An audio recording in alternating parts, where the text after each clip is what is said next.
Anyway, anyways, welcome everybody, and thank you for being here. All right. Let's go to next slide here. Okay, so some of our office functions, many of you guys know this. We handle admissions, F1 advising, CVIS compliance. We're going to help you guys stay in status while you're here. We're going to go through academic and personal counseling. We also, Todd will help with student education plans when you need that. We're also here to support with employment authorization, any type of support letters that you guys need. We do run study abroad programs when travel is allowed. Right now it's not, but maybe in the future, if you guys are interested, we do have study abroad programs. And then we're here to support you through your entire educational journey. So as you can see, we have a great staff. I don't know if I introduced myself. My name is Drew Gephardt, and I'm the International Services Manager here. And welcome. And we're here to help you throughout your entire educational journey. We do have some YouTube videos up now. If you go to our Peralta YouTube page, youtube.com, Peralta International Students, we have a series of videos that are up there. If you're having trouble on how to search for classes, how to make payments online, how to add classes, you can go online to our YouTube channel and go ahead and watch some of those videos that'll assist you with that. Throughout the semester, as I mentioned, we try to do a lot of fun activities. Obviously, right now, we're kind of limited in being able to do things in person, but we're going to try to make the most of it, doing things online. But in the past, we have done a number of workshops, fun activities, transfer fairs, transfer tours, and even special group tours to Google and Amazon. Hopefully, once things open back up, we'll be able to do some of these things in person again. But as I mentioned, we're going to try to do some things virtually and make the most of this time. Real quick, wanted to let you guys know about an opportunity that's out there. There's a scholarship contest. It's for $500. What you have to do is go on Instagram, and it's through International Student Voice. You can also find it on our Instagram page, Peralta International. It's a photo contest. So go online to Instagram. This is specifically for international students. And then coming up later this fall, check out our Peralta Colleges Foundation, as they'll be opening up our Peralta scholarships. I believe the applications will open in October. So something to keep an eye out for. You can go to peraltafoundation.org to learn more about those scholarships. As I mentioned, we're going to be doing some workshops. I'm going to let Matt share about some of the activities that we're going to be doing in workshops. Specifically, we're going to be doing a series of employment workshops on how to write a U.S. resume and cover letter, interviewing skills, how to network, how to utilize LinkedIn, and then what are some ways that you guys can be authorized to get employment during this time. We'll be sending out a link for you to register, and these will be taking place on Thursdays at 11 a.m. In September and October. And so more information will be emailed to you, and then you can register and sign up and learn more about these skills that you can develop and how you can work legally while you're on an F1 visa here. Okay, Mr. Jones, I'm going to let you take the floor here for a couple minutes. Fall 2020 student activities. Yes, all right. So I have a picture behind my face of one of my favorite places on earth. It's Yosemite National Park. And as Drew pointed out, that we usually do a lot of awesome activities. This semester is going to be it's going to be a little different. Most of our stuff will be online, but eventually when all this COVID stuff lifts, we look forward to taking you back there and to many other places. This semester specifically, our goal is to establish a strong sense of community among our international students, especially you, our new cohort of international students. If we can go back to that last slide. What we're going to be doing is each month we're going to have various Zoom meetings and also workshops. As you can see here, this overall overview will be available on the website and our social media as well. If we can go to the next slide. So our monthly Zoom meetings, again, the purpose is to create a strong sense of community for you, where you might not be able to have that social engagement as often as you're used to. Our goal is to create a space for you to connect with other students. We have information for you, but it's really an opportunity for you guys to get to know one another, share your culture. We'll have people sharing what they're doing in their student clubs. We'll have alumni sharing what they're currently up to, how they got there, how you can follow that path if you so desire. Also giving students the opportunity to share some traditions from their home countries, their cultures, their, if you were to visit your home country, what would you want to show people? What would you want them to eat and experience? So we hope to every single month kind of travel the world together and grow together as a community. So we'll have this Zoom link here available on our website as well. And each month we'll be sending you emails on how you can connect to these Zoom meetings, but it's way more than just information. It is a way for you to socially engage with your classmates and cohorts. So highly encourage you guys to connect there. And next we have various workshops. Today you're going to be receiving a lot of information, and we want to dive deeper into each of those topics. So if there's an area that you hear that's of interest to you today during our orientation and you want to dive a little more in depth, our workshops are able to accommodate you there. So things like health insurance, how to transfer, what types of employment are available to you even now, how to protect your F1 status. I mean, you've worked so hard to get here. You've invested so much time and money and effort to be a student here. How can you make sure that those efforts continue all the way through your academic goal? And finally, how to extend your program. So we have a lot of great opportunities to resource and equip you to be as successful as possible. And just want to encourage you guys to plug into those and check them out. All right. Thank you, Matthew. All right, we're going to do a quick poll. And I've never done this before, so I hope this works. But let's give it a try here. All right. So this is our opening poll. You guys should see it on your screen here. Go ahead and answer the question. So the first question is, which college is listed on your I-20? Which region of the world are you from? How long have you been in the US? And are you enrolled in classes for fall 2020?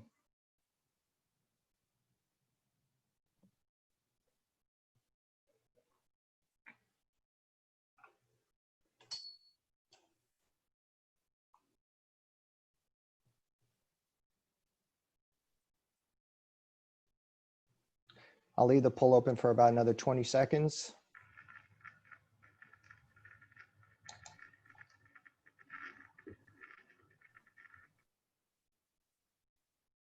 Looks like we still have some answers coming in here. I'll leave it open for a few more seconds here.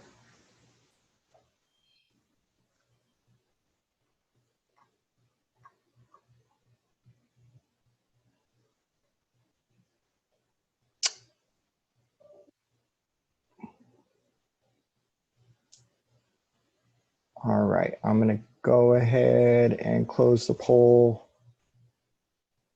now. Oh, got a couple more coming in.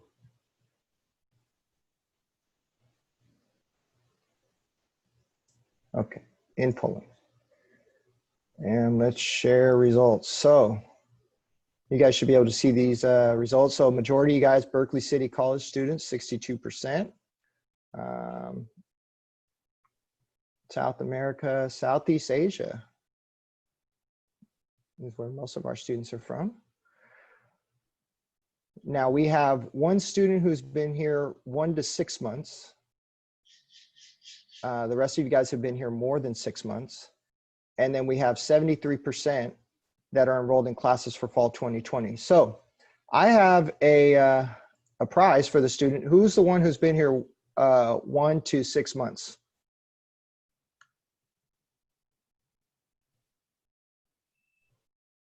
Hello? If you want to unmute yourself. Me. Is it, how do you pronounce your name? Is it Shanze? Yeah. All right, we're going to give you a book card, $100 to our bookstore. Gee, thanks. for being the student who has arrived in the U.S. The least amount of time. So welcome. So we'll make sure we get that for you. For the rest of you guys, I want to let you know that we are going to have some more opportunities to win $100 book cards later on as well. All right.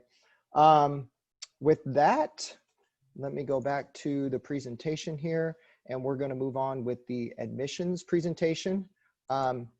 Before Na and Carla get started, we want to make sure that all of you guys get checked in and get credit for being here today. So if you can send a private chat message to Nale in the chat box.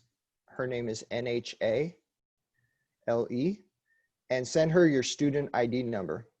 So just send in the private chat to Nale, send her your student ID number so that she has that and knows that you're here, and we can check you in for today. All right. And I will pass it on to Carla and Na now. Okay, so welcome again, all of you.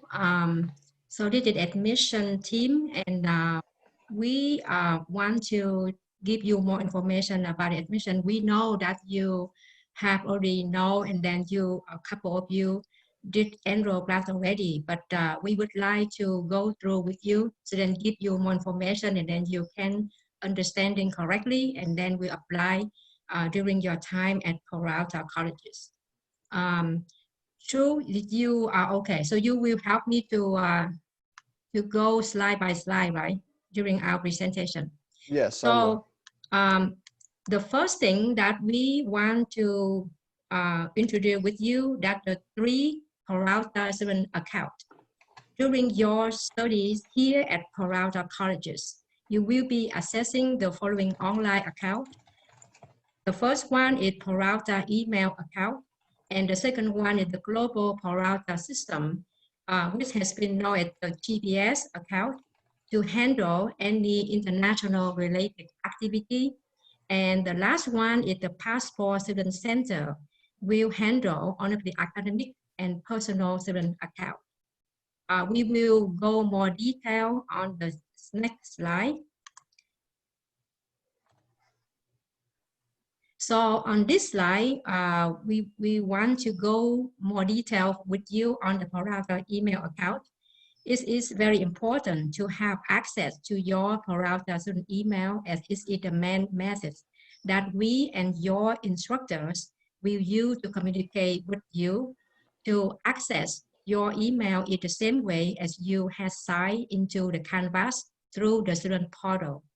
If you do not regularly check your Peralta email, please be sure to forward your inbox to your personal email, so then you won't miss any information from us or from your instructor.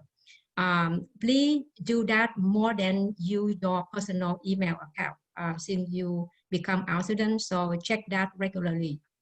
On the next slides, we would like to go over with you about the Global Peralta System at the GPS.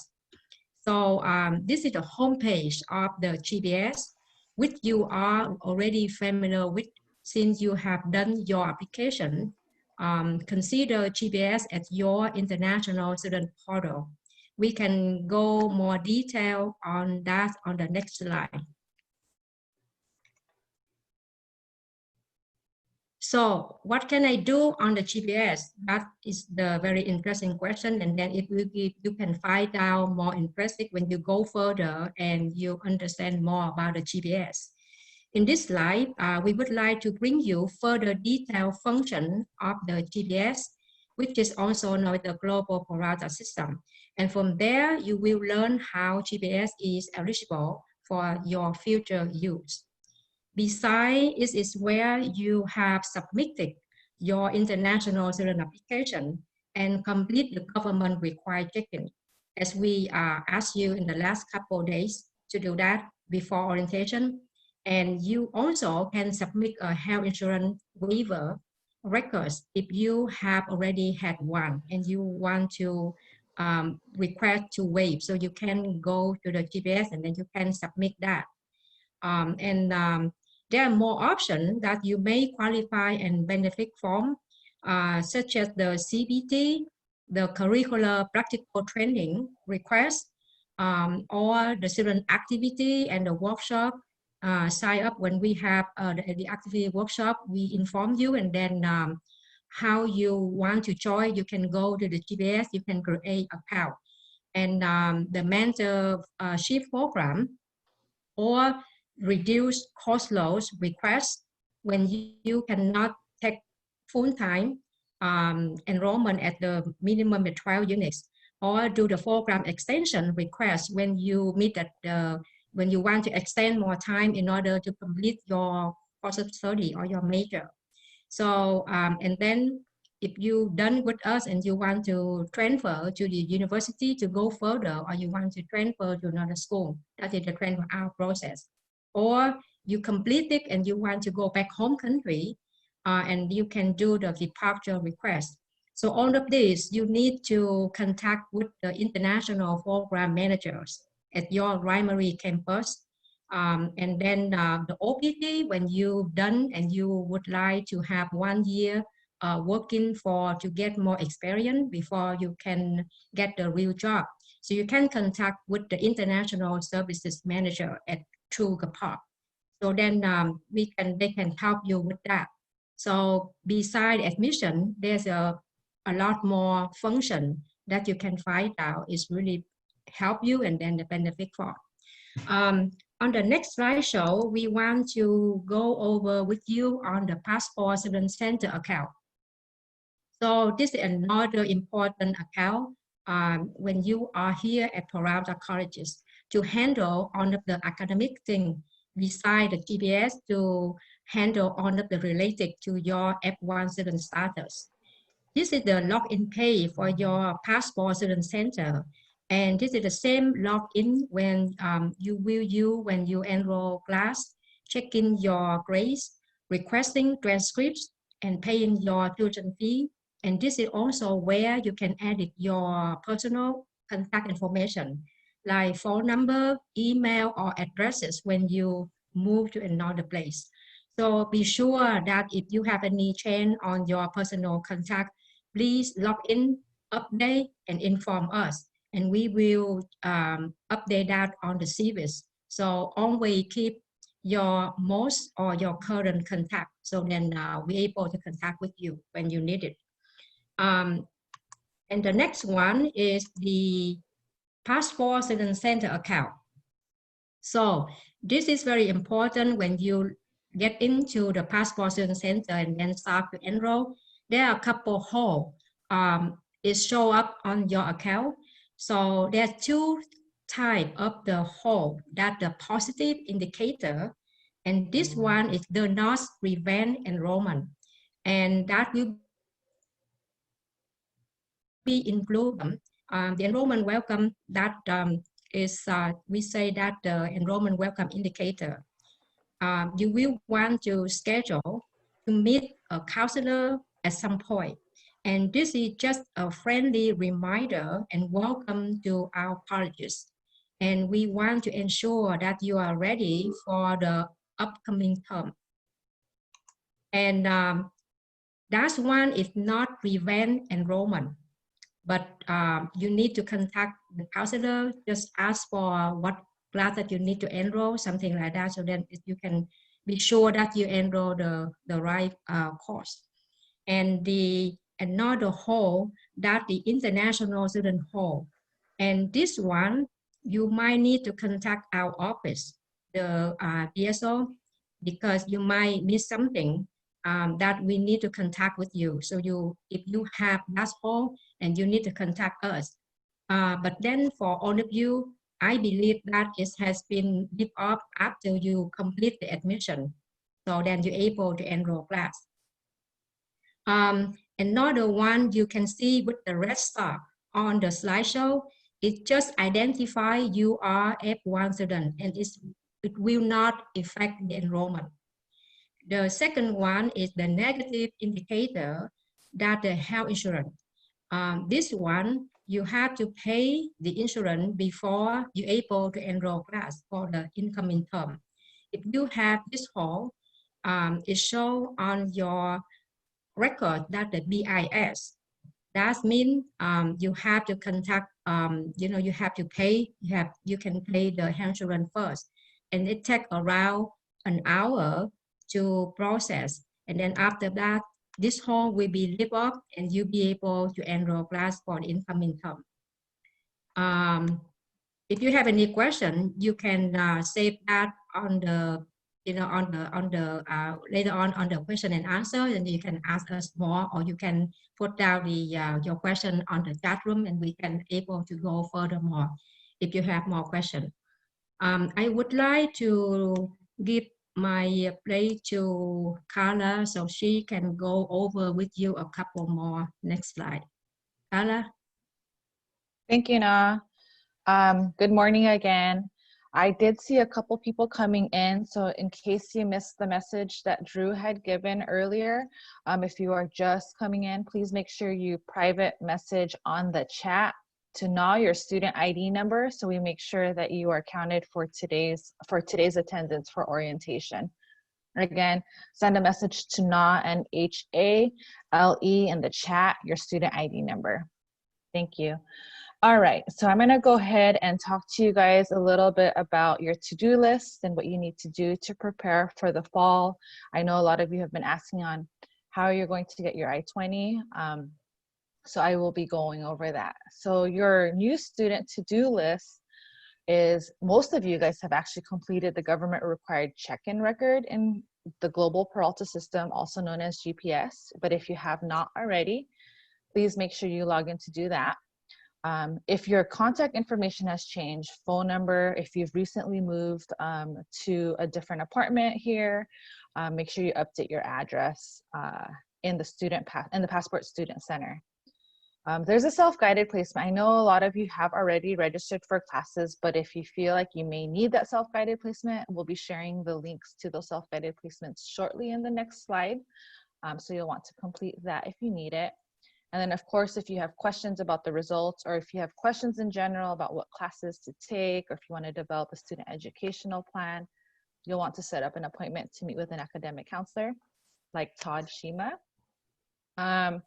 You'll want to obtain full-time class enrollment, which basically means at least 12 units. You can take more than 12 units, but you need to at least take 12 units per semester. And then lastly, you'll want to receive the continued attendance I-20. Because of COVID and everything, it will be digitally issued to you. But again, we'll go over that a little bit more in the next slide. You can go ahead and go to the next slide, Drew. We will have this PowerPoint again posted. We'll share it with a link, but these are the different links for the it's supposed to be self-guided placement for Berkeley City College, College of Alameda, Laney College, Merritt College, just in case you do need it. Feel free to access that. Okay, going back to the government required questionnaire, check-in questionnaire and GPS. There's a couple questions that ask about if you're enrolled, if your address is updated. When you complete that, make sure you update your address and contact information in your Passport Student Center before confirming in GPS. I don't think we should have any overseas applicants here at orientation. I think most of you are transfer, but if you are an overseas applicant, meaning you applied for a visa, arrived recently, let us know. But all we're asking is update your USA home address and mailing address if it has changed. We'll go on to the next slide. Okay, so this slide, there's class enrollment pre-COVID-19 and post-COVID. So right now it's a special time because of all that's going on with COVID. A lot of our classes are online. There's a handful of hybrid. There's actually a handful of in-person classes as well. So basically what I want to go over is during this COVID time, you just need to enroll in at least 12 units. It could be online, hybrid. I know there's some students that have expressed concerns, but basically it doesn't matter if it's online, in-person, hybrid at this point. After COVID, if things are better by the time spring comes around, the online rule that we have will be, we'll have to follow that, which basically means that you can take one online class and the rest need to be in person. It could be 3 units. It doesn't necessarily mean that. Or I'm sorry, one online class or 3 units worth. There might be 3 online classes that's 1 unit each that you could take, and that's fine as long as it's the 1 class or 3 units requirement. It's okay for the fall if you're taking 9 units of online classes, just basically what we want to make sure that you understand.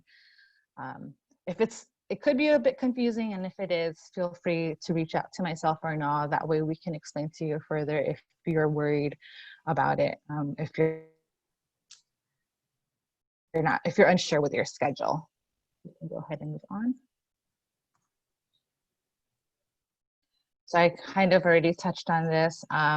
Because of the current pandemic, the online rule does not count, or it does not apply at the moment. You just have to be enrolled in at least 12 units of online hybrid, could be in-person class this fall to maintain your status. All right, now the good stuff. Many of you have been asking, how am I going to receive my I-20? You will receive your I-20 once we've confirmed that you've enrolled in full-time. Once you've completed your government required check-in, that means updating your address, phone number, and your student passport, and your passport student center. I always get that mixed up. We need to confirm that you've actually attended orientation, which is why we're asking for you to message your student ID number to Na, so that way we can keep track of that.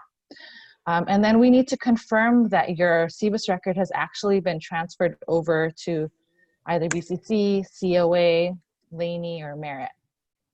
Once we've confirmed all that, we will be issuing I-20s digitally because you cannot come into the office to pick it up. So you will be receiving that. And it will be sent to your Peralta email. So make sure you're checking your Peralta email. All right, next slide. So it's kind of hard to see, but we just wanted to emphasize on could be 2 different types of I-20s. The I-20 you'll be receiving from us after you've registered is a continued attendance I-20. Sometimes you might have received a transfer pending I-20, or it could have been an initial I-20, but the one you'll be receiving from us is the continued attendance I-20. This is the I-20 that you'll want to keep with you long-term during your studies with us here. If you plan to travel later down the road, this would be the I-20 that you'd need a travel endorsement on, so that way you'd be able to return back to the US with no issues. Of course, you'd have to have your valid visa, but the I-20 you'll soon be receiving from us is the continued attendance one, or the registered I-20. That's it for me for now. Na is going to go over some important dates for this fall semester, and then, yeah, go ahead and take the floor, Na. Okay. So we would like to share with you this information that we think is very important for you to know. Then in order that you won't need to pay the tuition fee that for the class that you don't want to end or you want to take after the semester starts. So this information you also can find out from the academic calendar at each college. You can go to their website, and then you can go to each college, and you can go through the academic. Make sure that if you want to drop, if you want to add, then you need to make sure that you do that before the deadline. Don't wait until the deadline and then drop. So it won't work. So if you plan to drop tomorrow, the deadline, you have to drop by today to make sure. I did talk with admission and records office, and they share that with me. So just want to bring that to your attention. If you plan to drop, then you need to do that before the deadline. So if you can go along with the list, you can see August 24, Monday, that the day that your fall 2020 starts. And go down the list, you can see that the September or that the last day you can add the regular session class in person with a permission number. So let's say when you enroll class and then it's full and you talk with the instructor and then they agree to give you a play to their class and they give you a permission number. So then you can go back to your account and then you can put the number in and then you're able to enroll and then make sure again in your class schedule, you have that class on your class schedule. It go back a little bit on August 30, that's the last day to add without permission. So that means the class is open and you want to add. So that is the last day for you to add. We will go a little bit more on that day on the next slide show about the reduced course load that you want to apply for the fall 2020. As the new student for fall, if you want to apply for reduced course load, the RCL, the last day for you to let us know, admission team, is August 30, because then we can look on your case and then we can determine if we accept or we deny, and we will let you know before the last day you can add, so that you're able to add another class if your reduced course load is denied. So September 7 is also the last day to drop regular session and receive a refund. Let's say you pay everything already, but then you don't want to attend and you want to drop. If you want to, you need to drop before September 7. So then the tuition fee will go back to your account and they will be sit over there until you enroll class for the next term.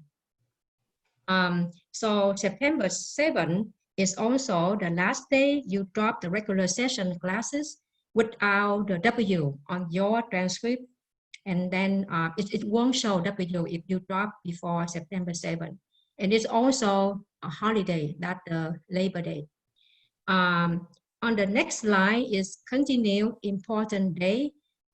So you can go, you can see that September 11, that the last day you file the pass, no pass. If you want to apply the class is no grade, then you can let your instructor know, and then this is the day for you to let them know by September 11, that's the last day. So, and then along with that, October 20, professional day, that will be your off, and then you you can take, you know, you have no class on that day. November 11, that holiday, and then go to that November 26 holiday. December 12 is the instruction end. So that will be the fall semester will be end by December 18. If you take class is short term, that means the class not stop on August 24, but it start later. So then they will have, if you want to drop, it will have the different day, the last day you drop with the refund. So you can contact us, or you can go to Peralta website, and then you can see the refund list, and then they can let you know what day you enroll and what day you drop with the refund. So that will be a little bit more detail on that. I think that's all that we would like to bring to your attention and go with that, because in the past we have a lot of students, they enroll and then didn't, or they forgot to drop, and then they have to pay for the class. So just be sure that if you want to drop, you need to go or you need to check it out. See again on the academic calendar at each college. Okay. So the next slideshow, Carla, can you go over with them about course load? Okay, so talking about reduced course load, you may want to apply for it if some of the things apply to you. But basically, reduced course load is on GPS is where you would have to do it. And when you're applying for reduced course load, it could be for academic reason or a medical reason. With academic reasons, I've listed maybe you've enrolled in full time but dropped a class after receiving your I-20. or if you're unable to enroll full-time or are struggling in one way or another. I do want to emphasize though that when you're applying for reduced course load, you're applying for it. It hasn't actually been approved. In the first couple of weeks, myself will be reviewing the RCL. If you happen to drop a class maybe 4 or 5 weeks later, either Michael or Matthew will be reviewing your RCL, but you want to have a backup plan just in case for one reason or another it does not get approved. You should just plan to be in full-time enrollment until you've heard that decision. Once you've heard that decision, then you could drop the class once you've gotten it. We did put August 31st as the deadline for us, so that way that gives you some time to drop the class and still get a refund, and to be able to possibly or potentially add another class in case it does get denied. If you have questions, reach out to myself or Na, so that way we can help you.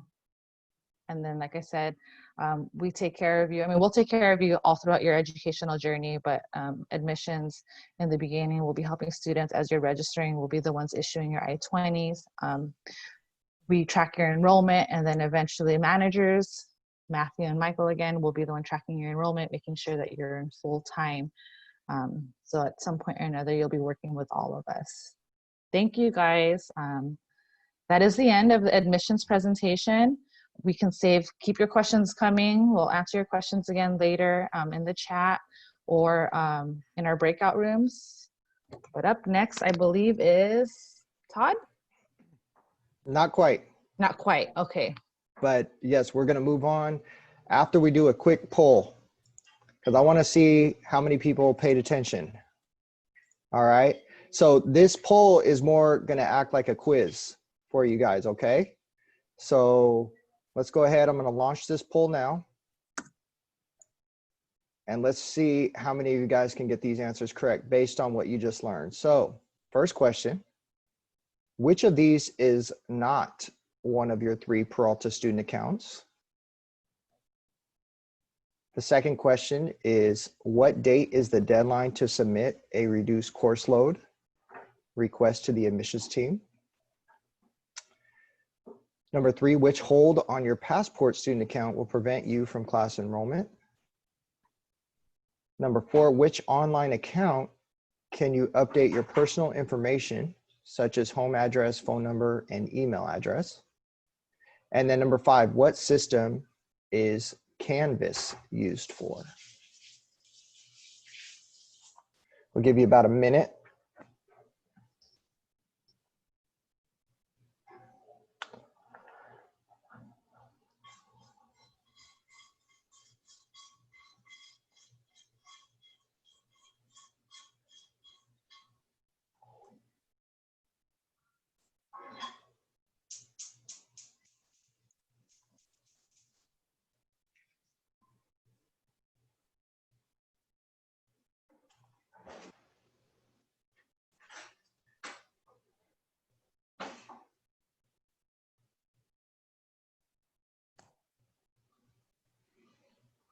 Ooh, I see question number 4 is a little tricky for a lot of people.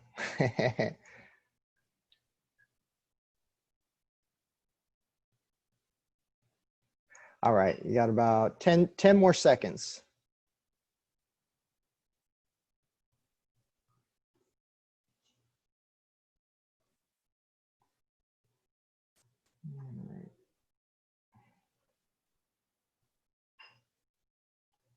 Four, 3, 2, 1. Okay, let's go ahead and end here. Share results. So everybody got question number 1. Good job. Yes, Facebook is not one of your Peralta student accounts. Everybody got almost correct for number 2. August 30th is going to be your deadline to submit a reduced course load. Number 3, correct. If you have a negative service indicator, then that will prevent you from class enrollment. Now, number 4, it was pretty close. The Passport Student Center is where you want to go online to update your home address, phone number, and email. If you upload it in Passport Student Center, then it'll automatically be uploaded for us in Global Peralta system. Okay, so make sure you update all of your personal information in Passport Student Center. And then the last one, Canvas, is going to be the system you use to access your online classes. All right. So good job, everybody, with that. And without further ado, Mr. Michael Goldberg, how to maintain your F1 status. Okay, good morning all. In about 5 or 6 minutes, I'm going to give a very quick overview of the rules that you'll need to be following to make sure that you maintain your status. Matt and I really enjoy working with students. We really enjoy seeing you, again, reach the dreams, transfer out to the UCs or the Cal States or go on to OPT. One of the things that we really have a hard time with is when students, for different reasons, aren't maintaining their status, and it puts all of us in a very difficult situation. All of you, I believe, are transfer students, so what I'm going to share is stuff you already know. So it'll be a brief overview, and we'll have questions at the end. I'm going to touch on remaining enrolled full-time, making academic progress, making sure that you're updating changes to your personal information, and getting your I-20 signed. Next slide talks about full-time enrollment. So you've heard multiple times, you need to be in 12 units, at least 12 units, unless you get approved for a reduced course load. Now, some students have found, and this is going to be really important during the online, because most of your classes will be online for the fall. If you stop showing up or signing in, logging into your class, your teacher can drop you. And so what we don't want to hear is like November 29th, like, oh my God, I got dropped, because we're doing enrollment checks every month. And like, well, what happened? You know, I was enrolled. You need to be logging in and actually, you know, participating in the class. So 12 units is full-time, and it is for the duration of the semester. As Carla shared on the admissions side, for this semester only, online, all online is actually going to be expected. There are going to be very few in-person or hybrid classes. And even those classes that are going to be in person, there's a very good chance that they will be pushed back, I believe, until at least September 14th. And that might be for classes like nursing and or athletics. So really check your schedules, see if there are any updates to your classes. But for the fall, all online is fine. Carla already went over what you need to do if we revert in the spring to our original guidance. Hybrid classes, a hybrid, of course, is some online and some in person. Hybrid does count as in person. Again, this does not apply to this semester. Some students think, okay, 12 units is good, I'm meeting my requirements. Well, for those that are trying to transfer to the Cal State or the UC or a private college, if you're doing 12 units a semester, it will take you 5 semesters to complete your degree to get to 60 units. Many students want to complete a degree in 2 years so they could transfer. So for many of you, you will be looking actually at 15 units or more, or maybe start at 12. But the reality is, if you want to complete an AA degree in 2 years in order to transfer to a 4-year university and do 2 years there, then you need to take more than 12 units each semester. Summer, you guys are all starting in the fall. Summer is optional. We always get questions like, do I got to enroll in the summer? And for you, because you're starting in the fall, you're good. You're off in the summer, it's vacation time. Of course, you could take classes if you want to. You could take all online classes, you know, in the summer if you want to. Okay, next slide. Reduce course load. Again, Carla has already touched on this. If you look at these numbers, 1 through 4 are all academic reasons. I've already seen a question or two in the chat. Can I do this more than one semester? And the answer is a resounding no. At your academic level, I believe all of you will be in the associate degree level. Work with Carla and Ya. You know the deadline is coming up. It's August 30th to apply for the reduced course load for academic reasons. The reasons are, you don't really understand how your teachers are teaching, or you're put into a harder English class or a math class or a science class. You really don't get it. All of a sudden, the reading, like, wow, I thought my English was pretty good, but the reading requirements are really, pretty hard. And number 4, initial difficulty with English language. Yes, for most of you, English is your second, third, or maybe even your fourth language. So to assume that you will immediately operate with complete fluency, is a challenge. The 5th, to complete a course of study in your current term is really final semester. I don't believe any of you will be, in this position because you are going to, you're just starting. But your last semester with us, when it's backed up by a student education plan, which Todd Shima or another academic counselor can provide, would show if you need fewer than 12 units, you could take fewer if you're going to graduate. Number 6 is illness or medical.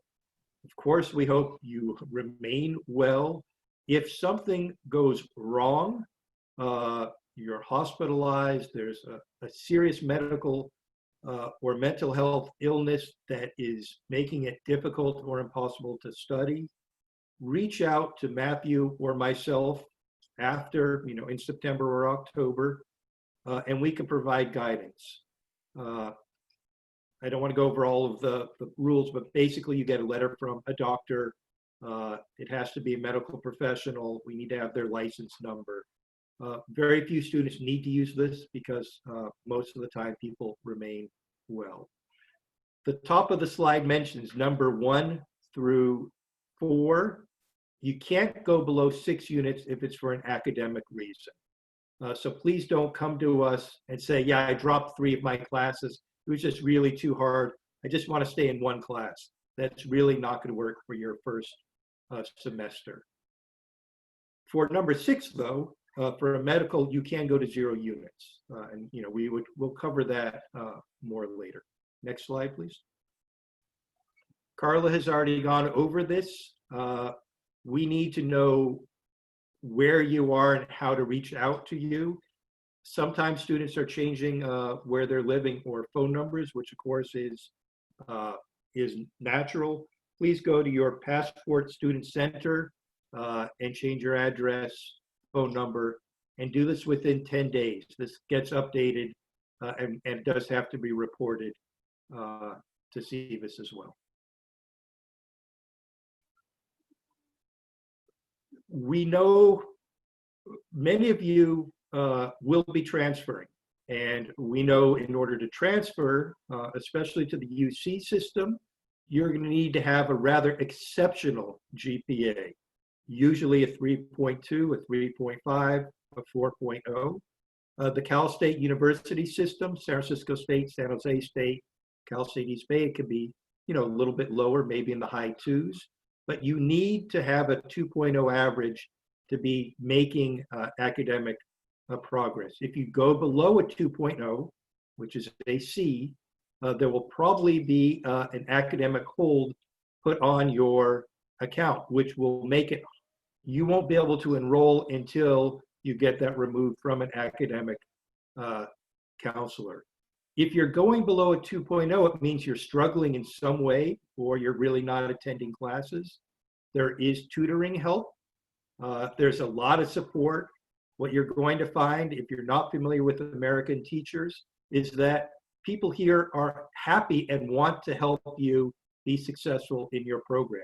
They do not want to give you a low grade. Don't feel, shy about sending them questions. You want to do well. You're the customer here, you're the student, so make sure you're doing above a 2.0. And as Carla mentioned, if you're going to travel outside the US, you need to get the back of your I-20 signed in regular times, and maybe this will be regular when you want to travel. You come into the office of PCC or in Oakland, and a DSO, either Matt, myself, or someone would be able to sign the back of your I-20 for travel. We just want to make sure your passport is valid and that your visa remains valid.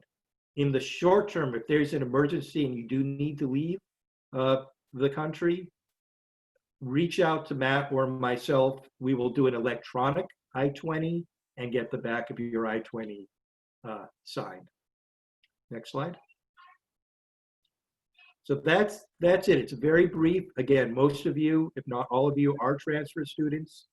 I believe the information I shared is information that you're fully aware of. And now we're going to find out through the quiz. All right, here we go. F1 status quiz. Let's see how many of you guys are actually paying attention to Michael. Everyone. Everyone was. Okay, first question. I need to enroll in at least blank units unless I have been approved for a reduced course load. All right, how many units at least do you need to enroll in? Number 2, I can take all online classes for fall 2020. True or false? 3, I don't like one of my classes. Is it okay to drop? No one will know. True or false? 4, I want to go home for the summer or winter break. What do I need to do? And then 5, summer semester is not required unless this is my first semester here.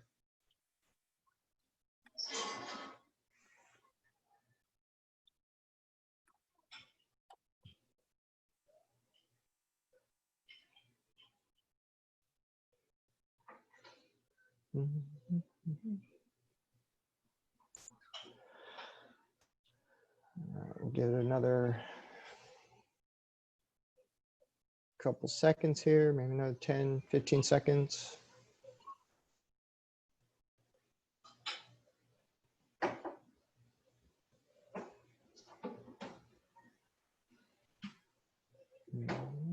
And 5 more seconds.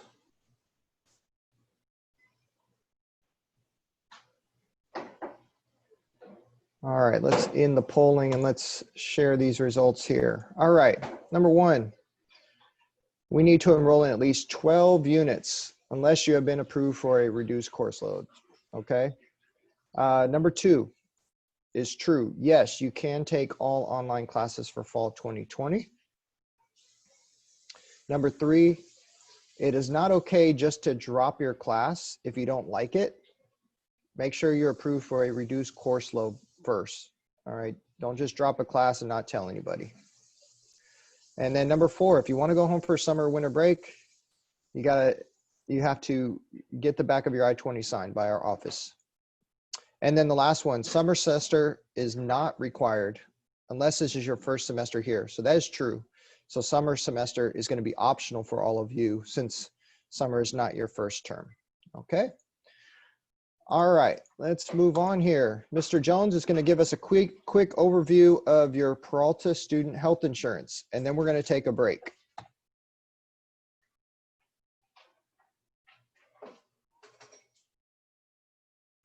Unmuted. All right. So we have a health insurance program for you, and I'm looking forward to sharing this because this is really important for every student to be covered, and we've worked really hard to make sure that that is a reality for each of you.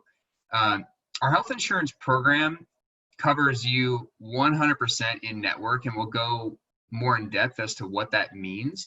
But I want to start off by saying that your health insurance is a built-in cost to your tuition and had to have already been paid for you to enroll in classes. So we're going to be talking about what our health insurance program entails, what the benefits are, how to access that information, and most importantly, how to start using your benefits. But this first slide here, I want to show you 2 names that are important to know. One is Relation, and Relation Insurance is basically our health insurance broker, and they're the ones who are going to be providing customer service for you.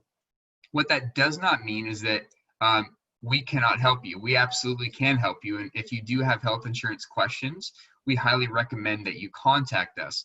But Relation Insurance is the one who actually enrolls you into the program to ensure that you can access the health insurance services through the next name, Aetna.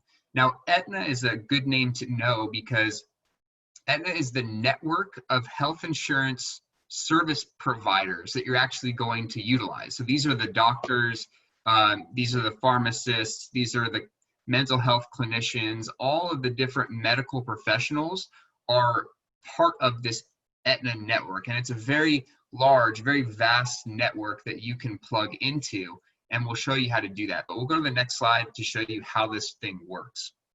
So as I said, before you enroll in classes, you're going to be paying your health insurance fee, which if you break it down by the total price for the fall, which is $627.50, your monthly payment, which is paid all at once, is $125.50.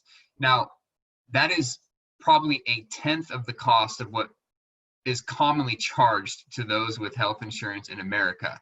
I was just talking to my parents, and they're paying around $2,000 a month for health insurance for the two of them.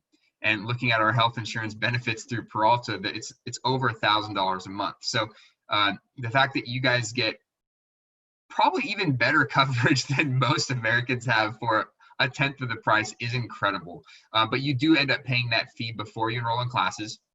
The next step is that Relation Insurance will send you an email to your Peralta email account. That's really important.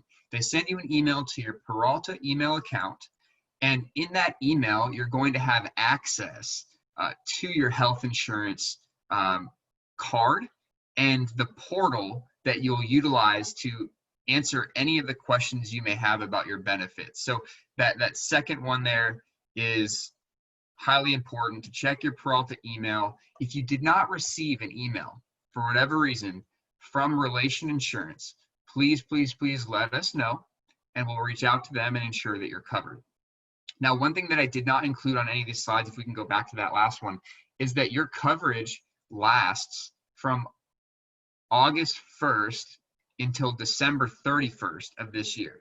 And if you are to enroll in the next semester, your coverage will begin December 31st all the way through July 31st of 2020. So it's a seamless coverage. You shouldn't ever be without health insurance unless, of course, you opt out of the program, and we'll talk about that momentarily. But after you've checked your email and downloaded your health insurance card, you can start to access healthcare services even today. It is really that simple. The next slide. ForStudentHealth.com is a website that you want to have saved as one of your favorites. ForStudentHealth.com. And this is what it looks like. This is the beginning of your portal.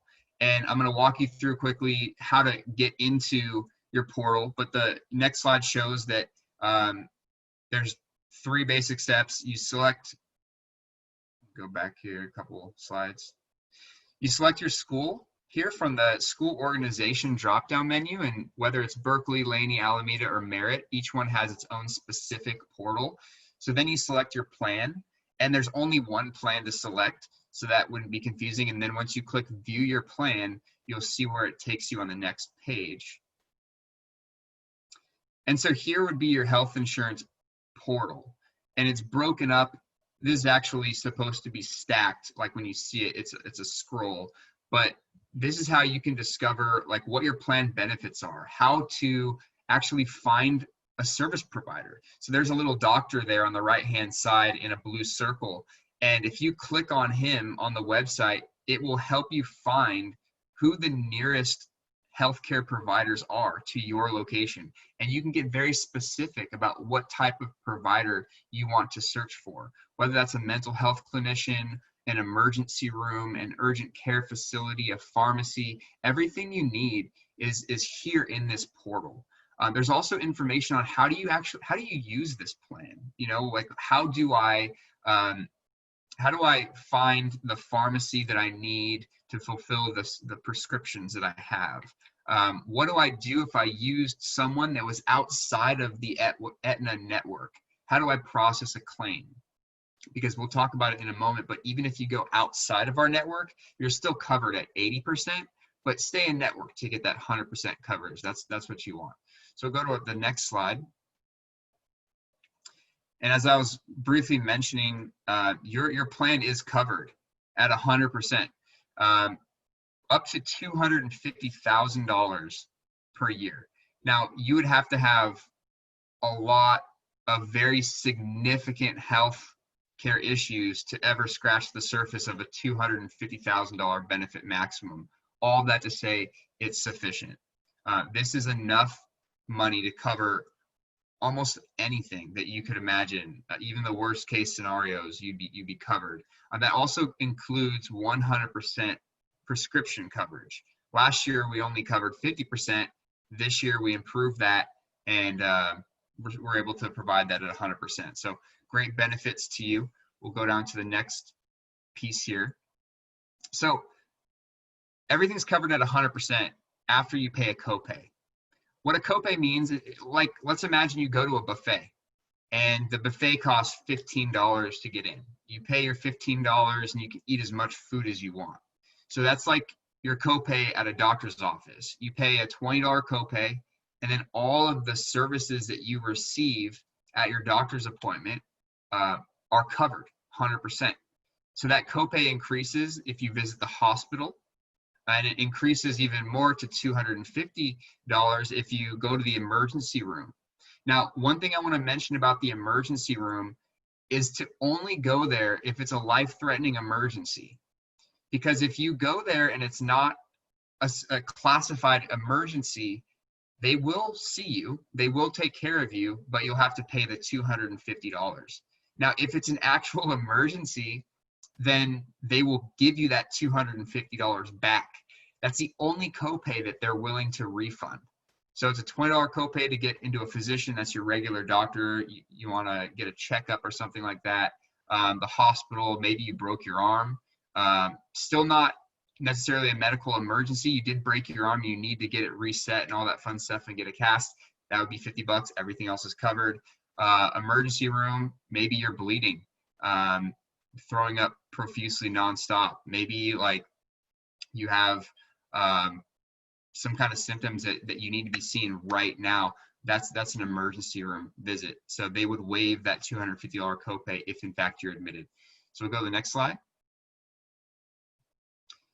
This slide's important because it does show the contact information for Relation Insurance. This is if there's anything funky going on with your health insurance, which there shouldn't be, but just in case, whether you want help just finding a provider, maybe you don't want to browse online, maybe you want someone to actually walk you through it on the phone, they can do that. Maybe you have a question about a bill you received. Many students will send us emails about, hey, I was charged and I thought it was covered. And it turns out, yes, they are covered, but they didn't maybe charge them accurately. So you can send us any bills you receive, and we can work for you on your behalf as your advocate to make sure that you are only charged for what you're responsible for, which should only be your copay in network.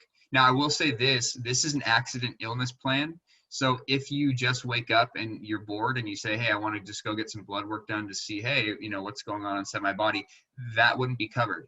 But if you're feeling symptomatic, if you have actual issues that are presenting itself, that is when you would want to go, and then you'd be covered 100%. So next slide.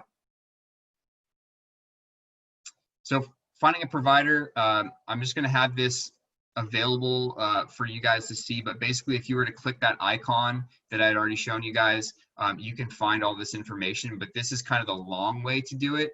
If you were to type in this Aetna address into the search bar, these are the steps you would follow, but it's so much easier to just go to forststudenthealth.com, log into your portal, and click locate provider. So we'll go to the next slide. And I'm going to breeze through these last ones pretty quickly here. If we can go one slide before. If you need supplemental coverage, meaning if you want to add something like vision coverage or dental, two things that are not covered in our current plan, you can add that as well through your portal. Just click supplemental plans from that main menu, and you can log into whatever plan you like from those options. Next slide.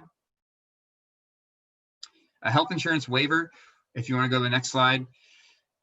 There are a few reasons that students are able to waive from the program if you have coverage from your U.S. resident spouse or parents, if you're receiving employment benefits from your job in the United States, if you have a parent or spouse in the United States who's here residing legally, and they're covering you with health insurance, that works as well as students who are taking all online classes from their home country. They're also exempt from this program. So if any of these fit your circumstance, you can log into your GPS account and fill out a health insurance waiver. So we go to the next slide and we'll check out what that looks like.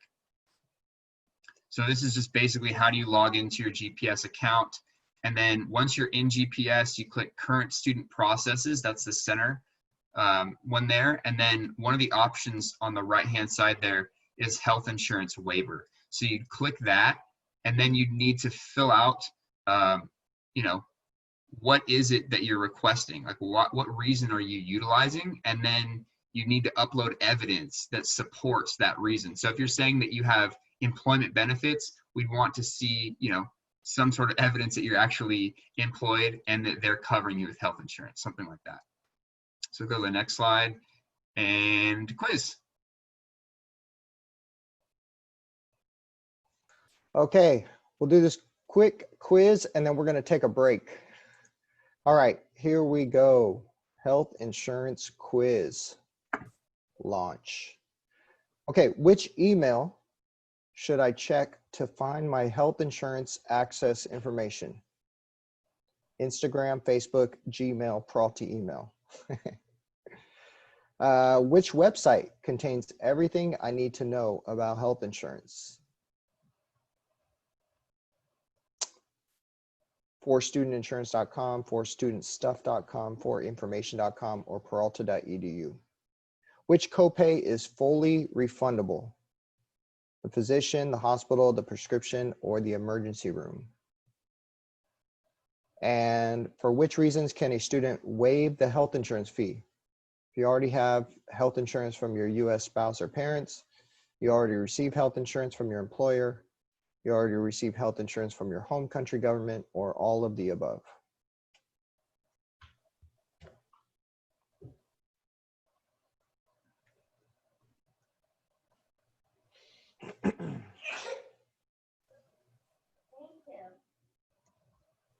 Give it a couple more seconds here.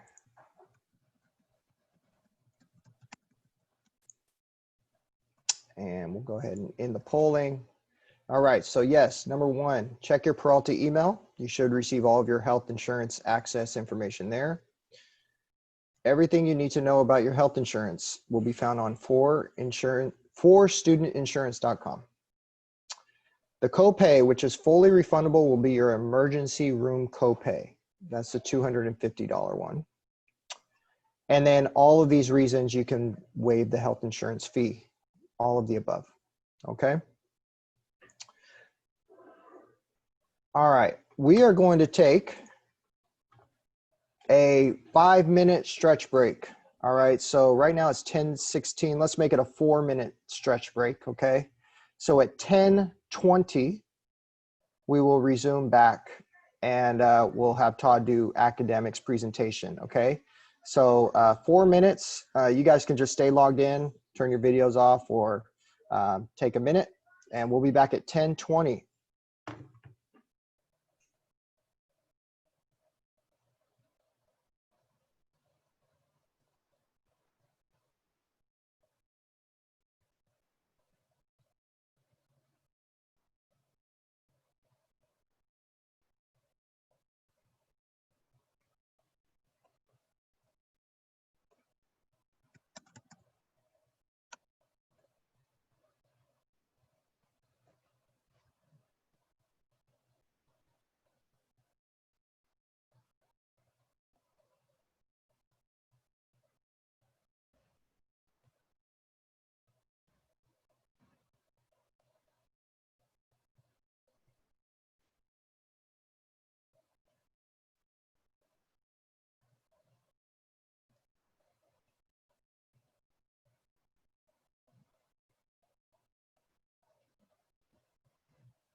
I will resume recording. Welcome back, everybody. Hopefully that was a good little stretch break there. Okay, Mr. Shima, Yes, sir. you have the floor here. All Great. right. All right. So can you just go back, Drew, just a little bit? Just the one slide. Thank you. Okay, so first we will be talking about, so there's three, I kind of basically put them in three modules. So there's three modules. So in this module, we'll be talking about the higher educational system and the types of degrees offered at our various colleges and universities around the country. Secondly, in this module, we will discuss, I will discuss the college catalog and class schedule and how to use them. And lastly, we'll talk about the U.S. grading system. I know overseas and obviously other parts of the country, the grading system is a little different. So we'll talk about the U.S. grading system and its importance, since many of you have thoughts of transferring to the top universities such as UC Berkeley and UCLA. So we'll see why and how GPA is very important. So next slide. So in the US, so after high school, students have a choice of going to a two-year college or a four-year college. Students who choose to go to a two-year college can obtain a certificate or a two-year degree.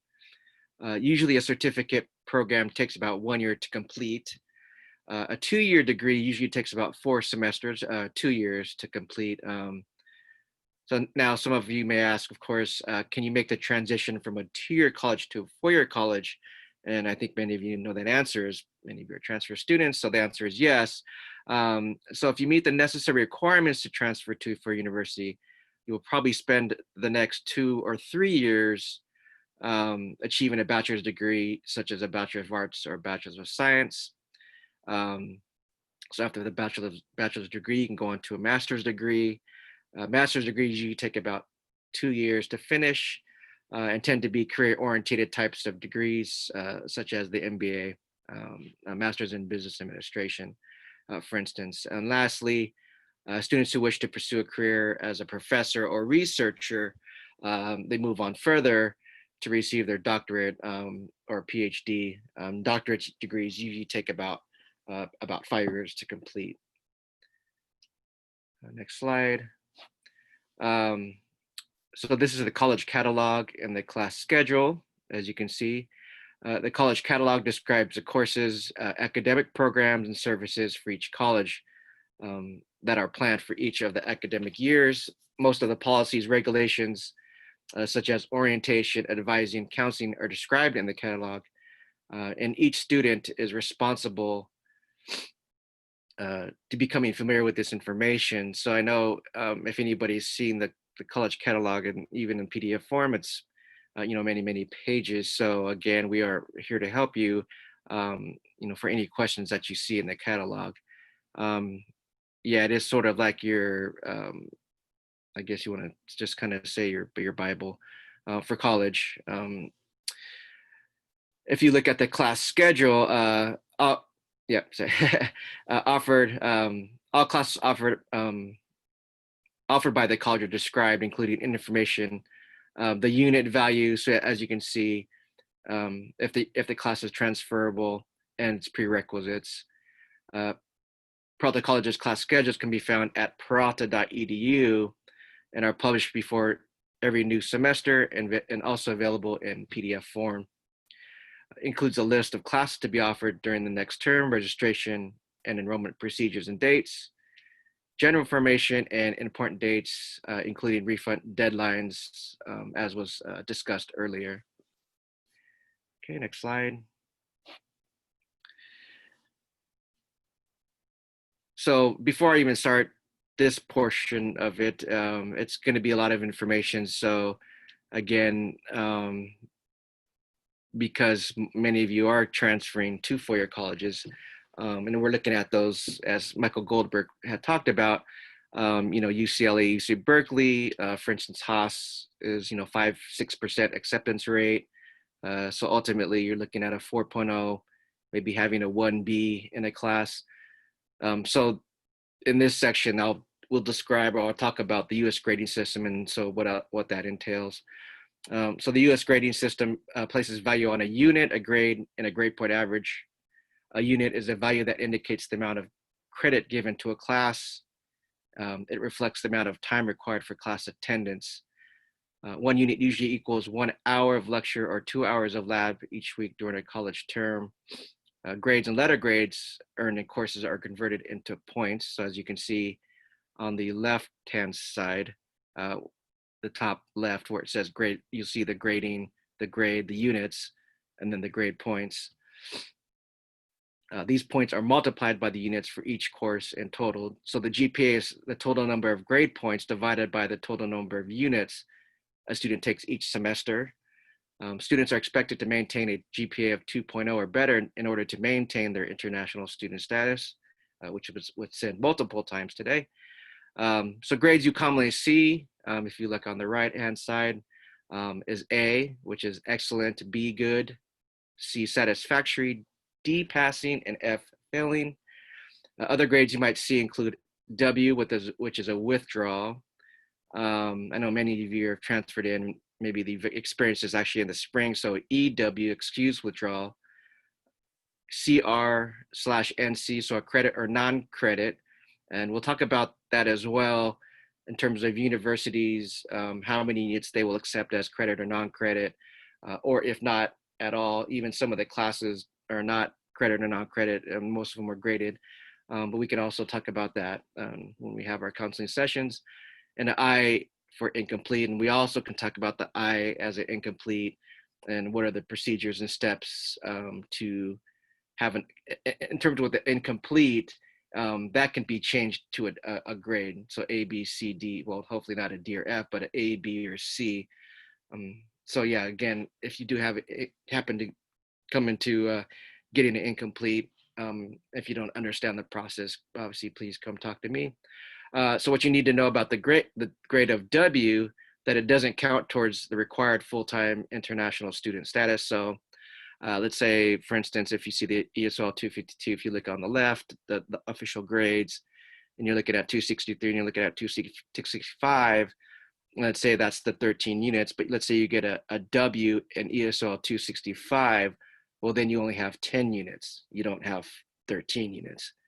The interesting thing about that, though, if you have an F, let's say in pronunciation 1, that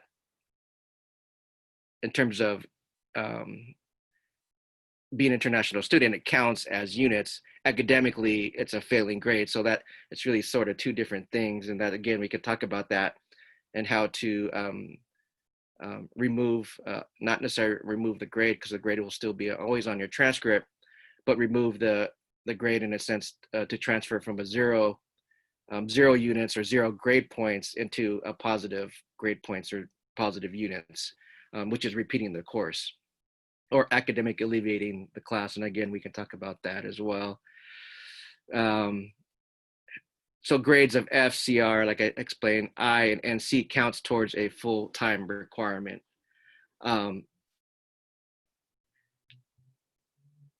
So please visit an academic counselor. Oh, sorry.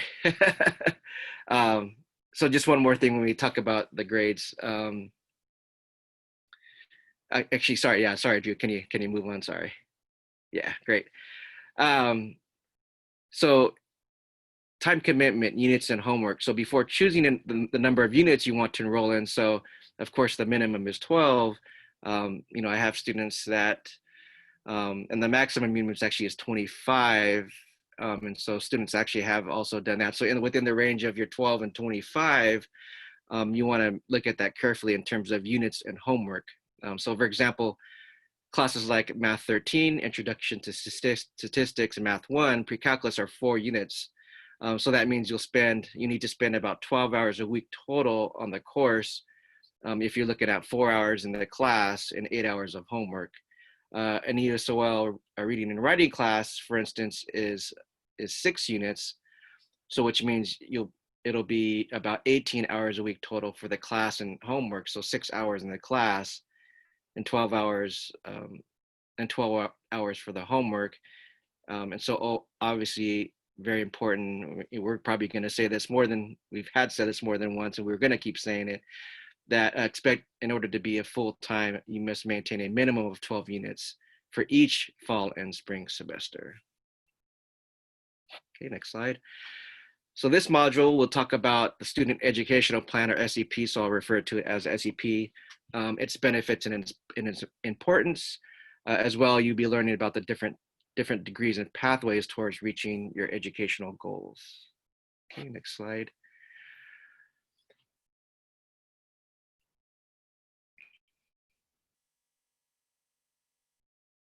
An SEP outlines the specific courses a student should enroll in each semester in order to meet your goals. SEPs are usually done with academic counselor when you start your first semester at our colleges. It's okay though if you don't know your major or specific educational goal. At least we can do an abbreviated or first semester SEP, which could include, like the easier general classes or ESOL classes. So ultimately, if you figured out what you wanted to do in your plan, then we make it more of a comprehensive plan. So, don't be nervous if you don't know what, your degree is, or, let alone what university you'd like to transfer, or even your overall educational goal. So the important thing is to at least get an abbreviated SEP or short SEP, one semester or two. And then what I have students do is during the semester, come back and we'll do more comprehensive educational plan. The one thing I do want to mention is, so those students, if we're looking at, that 2 years or 4 semesters, maybe 5 semesters, sometimes 6, that it is, whereas it's okay to not know what you want to do when you first get here, you will want to know though, as the semester goes on, to at least have an idea of saying, okay, these are my 5 schools, these are the different majors I'm looking into. So that way, at least when you come talk to me, we can get that plan going. And again, always keep in mind of the time frame you're going to be here. So it's really about time and money.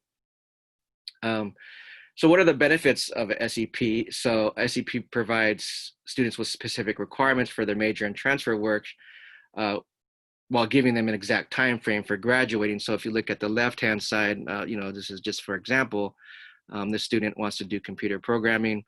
And so I know here we don't want to talk about it in full, but if you're looking here, you're looking at the different, well, we'll say for computer, it's going to be heavy math, heavy physics, and heavy CAS, or computer information system courses. In each class, there's a prerequisite in those cases. So this is why a plan is very important, to map this out, to see, as you can see, like math 3, then you see 3B and 3E, and then you see physics 4A. And then for fall 21, you see math 3C, 3F. So that's, there's we call it, there's a method to the madness. So that's the reason it's situated that way. So one benefit for an SAP. When you're applying for a visa renewal, it shows the U.S. Embassy you have a plan and know the exact courses that you're remaining in your course of studies. So that's another benefit of an SEP. And finally, if you need extra time to finish your plan, I get this almost quite often. Students feel a little bit anxious because they'll say, oh, I'm not going to finish my my plan because my I-20 is going to expire. And so, don't worry. That's why we have I-20 extensions. So in order to extend your I-20, you need to update your SEP. So that's another benefit of the Student Educational Plan, or SEP. The importance of an SEP. So not all degrees and transfer requirements are the same. And it's very delicate in a sense that there's different requirements, even for business administration. This is, for example, say like if you want to transfer to Haas Business School at UC Berkeley, it's slightly different than if you want to transfer to UC Irvine in business administration. And so again, that's why we do a plan. So I've done this throughout the year. So I really know, like, again, time and money, right? So I really know what types of classes you need. And actually, really to finish in a really crunch time frame, not say crunch time frame, but in that 2 years or even 3 years that you want to transfer. So that's why an SEP is important. So then the question is, how do I schedule an SEP, and who do I talk with? So I am the international counselor, and I am at the Oakland office. But you can also use the other the counseling departments at the campuses. So these are the websites here. Now, because of COVID, it'll all be online or Zoom based. So again, we'll have this recorded, and we'll actually also have this on our website soon. So you'll have the information for that. So these are the different types of the degrees that we offer. English speakers of other language programs. We have vocational certificates such as culinary arts, cosmetology, automotive technology, and child development. We have 2-year degrees, so referred to as an AA, Associate of Arts, Associate of Science, and we also have what we call the associate degrees for transfer, so the ADT, sometimes called the degree with the guarantee. So those are the 2-year associate degrees that are fully transferable to the California CSU system. Students who meet the CSU's minimum eligibility requirements are guaranteed priority admission to the CSU campus, although not necessary to a particular major. Other colleges offer these types of, our colleges offer the ADTs.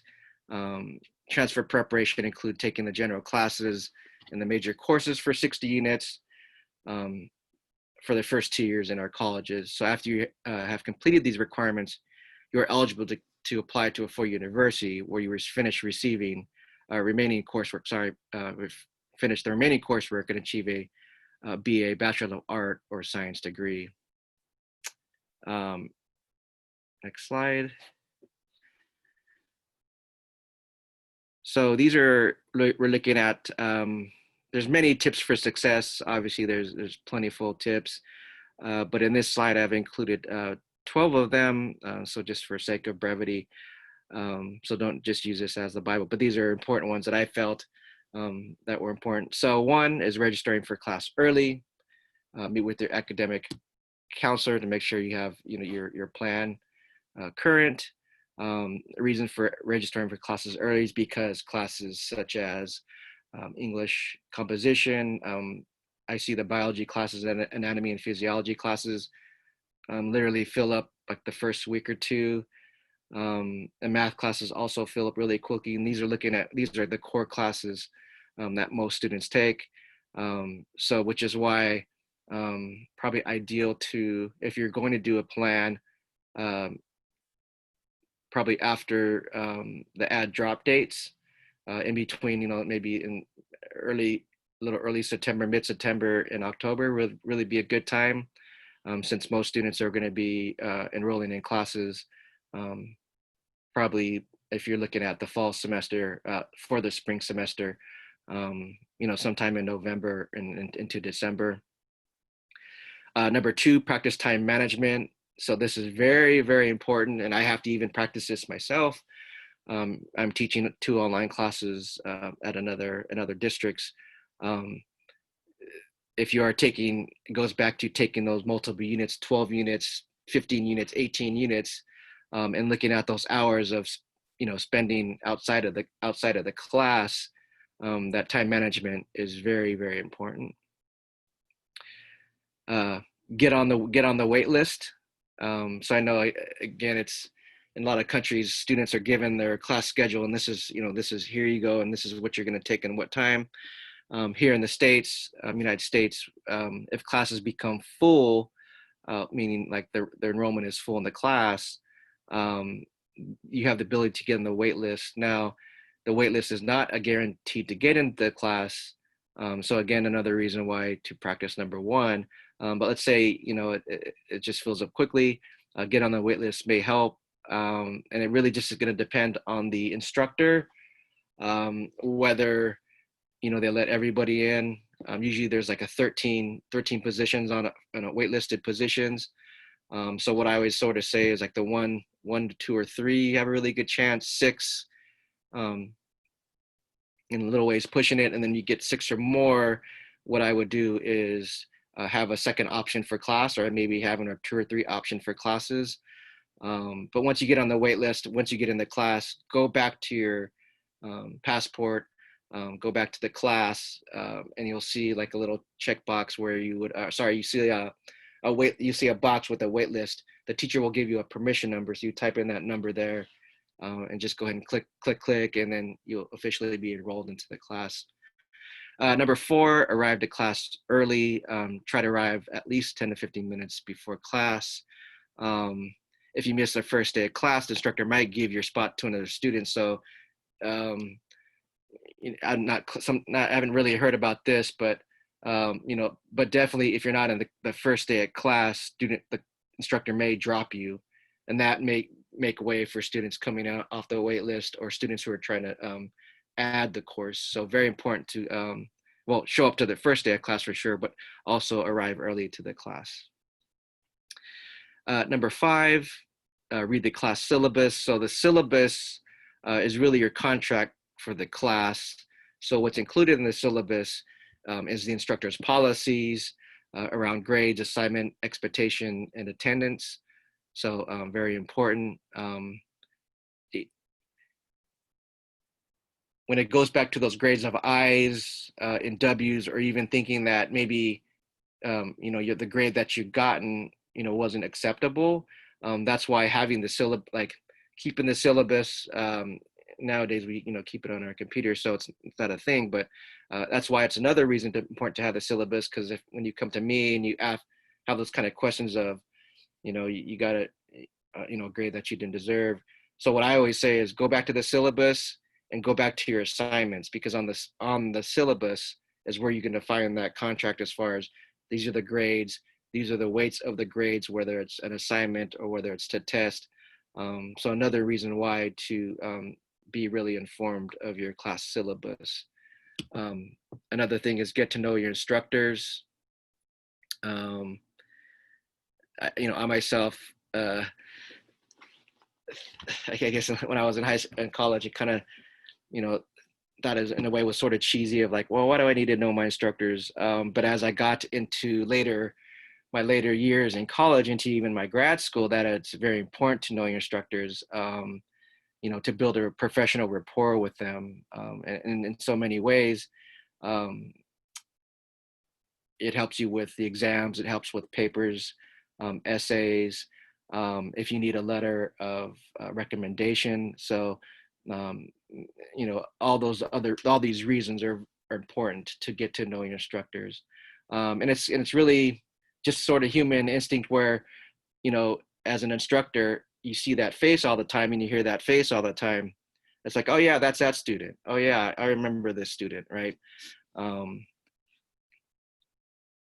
So very, very important to build that rapport. Take class responsibility.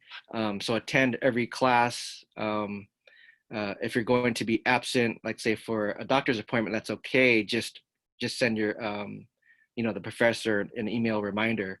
Again, going back to the syllabus, you can only perhaps only miss 2 to 3 classes with what we say are unexcused. So it's very important. It goes back into building that rapport.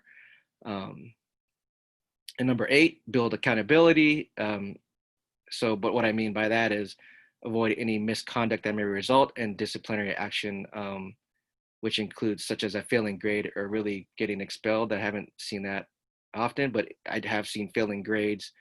So building accountability means, don't cheat, don't plagiarize, meaning don't copy, a journal onto your essay and not cite it. And you learn all this about, how to properly give people credit, on a paper. And I understand, because of the pressures of wanting to go to UC Berkeley and having high GPAs, and again, going back to time management, that if, you have, your paper is due, but you have one day to do it, that students will go to great lengths to plagiarize. And again, it's not maybe necessarily malicious, but they feel that time crunch and they feel that pressure to getting the A's for the class to go to UC Berkeley. So very important in terms of building accountability. So 9, be prepared for exam and test. Very, very important. So again, talking with your instructors and looking at your syllabus for review are really important tools to preparing yourself for those exams. Mostly everybody, a lot of people have anxiety up to that point of taking exams, and they study for hours and hours and hours, and then once they get into the class, like, it just goes blank.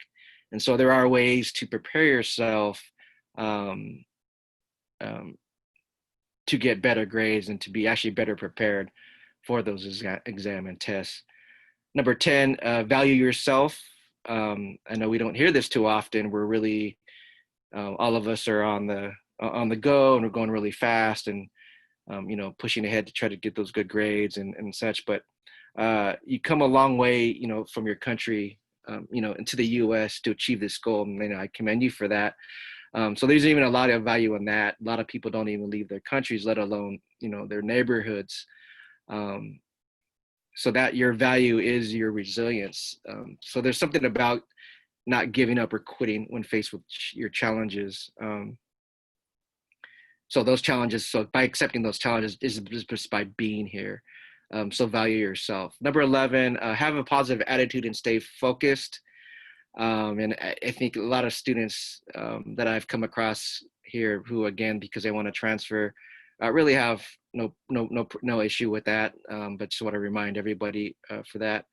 The one thing I do want to mention for that is, rewarding yourself at each step of the way that you achieve. That's one thing, because I was so driven personally that I didn't even, attend, I made it to, grad school. And I didn't even attend a couple of my ceremonies because I felt, that I still had more work to do, which is the case, and that's always the case. In my final master's degree, my last master's degree, I did celebrate. I did go to the celebration and brought my family, and so that was the other thing too. And I'm kind of rambling on about that positive attitude, but very important to reward yourself along the way, to know what you have actually achieved, because it's very, it's almost still rare that students have a bachelor degree, even an AA degree, to going into a bachelor degree and a master's degree. So you want to keep that in perspective as well. Number 12, balance schoolwork and social life. In my personal view, I've done both of the spectrums. At one point, I didn't balance my life at all, so I really cared more about social life than my schoolwork, and obviously schoolwork suffered. But I also think that too much schoolwork can give you a lot of pressure, can give you a lot of anxiety, a lot of stress. So I think there's that balance of doing both, of meeting, talking to your friends, going outside, exercising, and so on and so forth. So very important to balance out that type of life. Number 13, and so we'll finish it up with 13, is utilize campus resources. This is something I didn't do in my first years of, so I went to community college as well. I went to community college and then went off to the university. But this is what I didn't do. I didn't utilize any of the campus resources. So I really had a hard time for the first couple years of community college. I was sort of just, well, I was also partying and not focused, so that wasn't the thing too. But I also didn't utilize the resources. So I was kind of running around and not knowing what I was doing, and then in turn, getting the poor grades. So user library, the counseling, obviously, our office is here to help you. So if you have any inkling of, I feel something is wrong in a sense that, my grades or, my I-20, please come and see us. And then of course, anything there are many different resources on campus as well. 14, support systems. Again, you are, not here alone, and, you want to get your good grades. So join a study group. Sometimes it's very good to interact with your fellow students. Visit a tutoring center and to get additional help. A lot of the our tutoring centers are free. So there's also private tutors as well, if you can afford it. And lastly, if you're looking at supports in terms of academics, always see an academic counselor. That's going to be very important. They will steer you towards the right way. And lastly, mental and physical awareness. So be prepared mentally. I always tell students, because of the guided self-placement classes such as English and even math, students, what I always ask students if they're taking a math that they feel they want to challenge themselves is how confident they are going into the class. So that's all part of mental preparation. And also physical awareness. Don't overwhelm yourself. Again, I understand you're taking 15, 18, 19, 20 units. And just remember what I had said before, as far as, sort of that ratio of 1 to 2 or 1 to 3, as far as, your time in class and the time spending outside of class studying.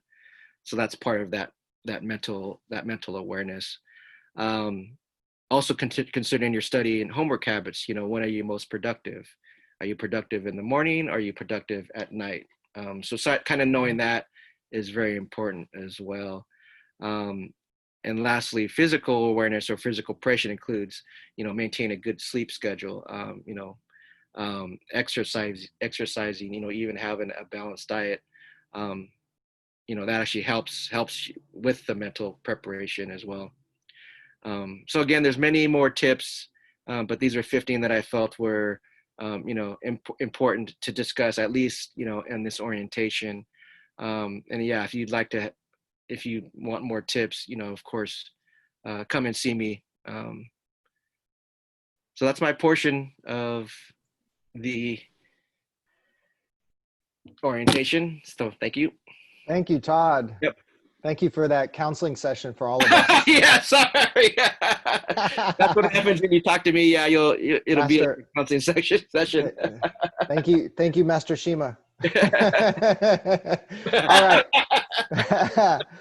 Okay, everybody, we're going to do our last quiz here, and then I'm going to pass it over to Carla, who's going to award another student a book card. All right, so hang in there. Launch polling. Here we go. Academics quiz. And Todd, I might need your help with some of these as well afterwards. Okay, question 1. Topics we have discussed in this section include programs and resources, student education plans, university transfers, tips for success, or all of the above. Let's see. Question 2. A 2-year degree generally takes how many semesters? Question 3. 1 unit usually equals blank hour of lecture or blank hours of lab each week during a college term. 4. Students are expected to maintain a GPA of blank or better in order to maintain their international student status. A student education plan outlines the specific courses a student should enroll in each semester in order to meet their goals. True or false? There is no need to register for classes early because courses do not fill up quickly. True or false? Annie's shaking her head. She's giving you a clue on that one.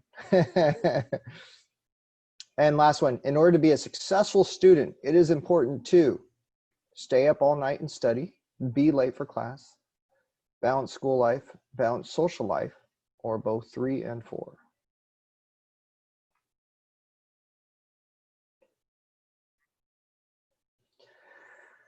All right. Give you about 20 more seconds here.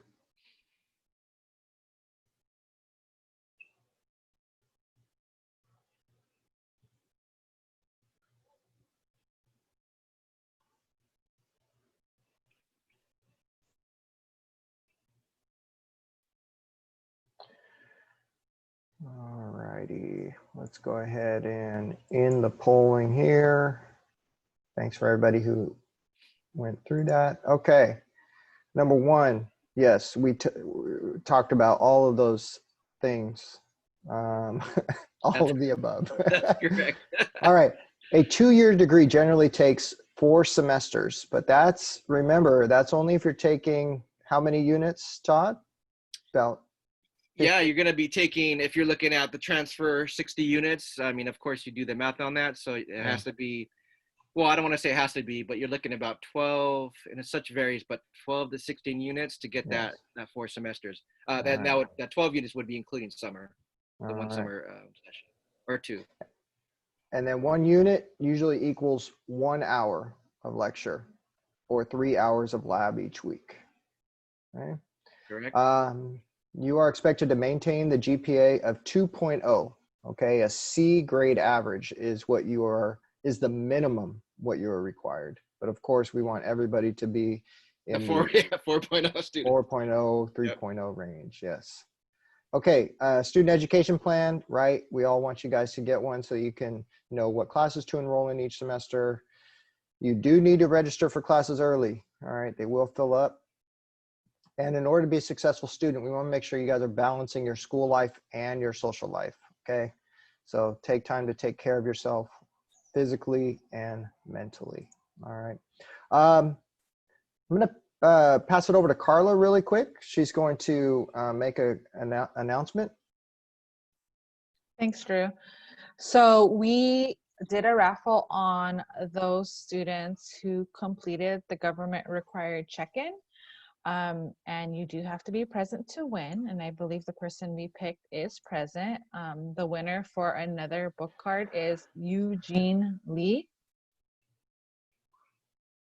Yeah. Yay. Why was she winner? You completed government required check-in and already enrolled in classes. Oh, I'm lucky. Thank you. I help her with that. Can I get $5 on that? Off the commission. Awesome. Okay. Now, before we do our breakout rooms for questions and answers where you can meet individually with admissions program managers, or if you have additional questions for Todd for counseling, we are going to have some closing remarks from our Director Torsgill. Good morning. Thank you, Drew. Thank you, everyone else as well. I wanted to thank the entire team for putting this together and creating this online orientation for each of our new students. We all know these are very difficult and unprecedented times, and luckily we had a trial run with our summer orientation, and I think this has gone really smoothly. So great job, team, and thank you, Drew, for facilitating this all. I hope that each of you know that our goal is to provide the best services we can for each of you, that we are available to you electronically in this time, and hopefully soon we will be able to connect with you in person at our 2 offices. Of course, as you all know, we are closed through December. Things are looking like we won't have much in-person or hybrid classes this semester, at least, until September 14th, but it is highly unlikely we'll be, able to physically go to a space. And if we do, we probably won't be able to interact much, if at all. So I appreciate you all choosing to study with us this semester under these very unique and extreme circumstances. This is a challenge for all of us. But I could tell with this group of students here today that you guys are ready for challenges, going to embrace them, and seek the support you can get remotely. We have a fantastic admissions team, as I'm sure you all are well aware of, since you've been in contact and communication with them leading up to this day and up to this semester. Our program managers have years of experience helping each of you with all of the topics we went over today and some more. Many of our staff members have been here for 10 plus years, including Todd Shima, our wonderful and amazing counselor. And we also have a really new team to us this past year with our outreach and marketing team with Mongling and Annie. And while they have a variety levels of or years of experience, in different areas. They have worked incredibly well to make sure that a lot of the information you've been receiving through your admissions has been up to date and accurate. So I want to just thank everyone for all their hard work again. And our goal is to make this transition as easy as possible for you guys so you can all be successful as you continue your education. Again, I wanted to welcome you all to this Bay Area. I'm sure many of you have already been in this area, or you might even be in other cities outside of this area, because there's no need to physically live here. But just as a reminder, update non-Carla where you're living if you haven't already. They need that as part of registration to issue UNI 20. And as you continue to, maybe change your living situations, update your student center, not your GPS. So again, welcome everybody. I'll pause here so you guys can ask the specific questions that you may have. And welcome to our fall 20 semester, and good luck.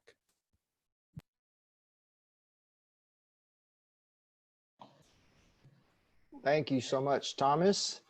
Okay, what we want to do now is give you guys the opportunity, if you have any additional questions for any of our staff. We're going to have 3 separate breakout rooms. We're going to have a room where you can go to admissions.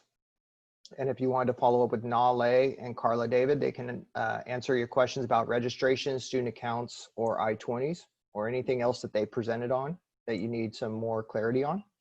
We'll have a separate room for program managers with Matthew Jones and Michael Goldberg. If you have questions about your F1 status or the health insurance that Matthew provided information on, or anything else that the program managers oversee. And then we'll have a third room for counseling, just general questions for Todd. This won't be counseling in particular, but it'll just be if you have any maybe follow-up questions, maybe on some of the tips to success or anything else, how to set up an SEP, those types of questions, we'll have a separate room. So what you're gonna do right now is in the chat box, go ahead and type in which room you want to go into. So you'll type admissions, program managers, or counseling. All right, I'll send you to that room.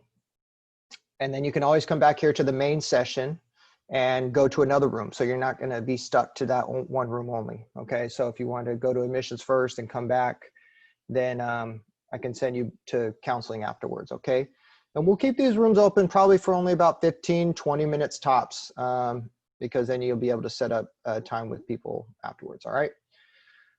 Okay, well, let me go ahead and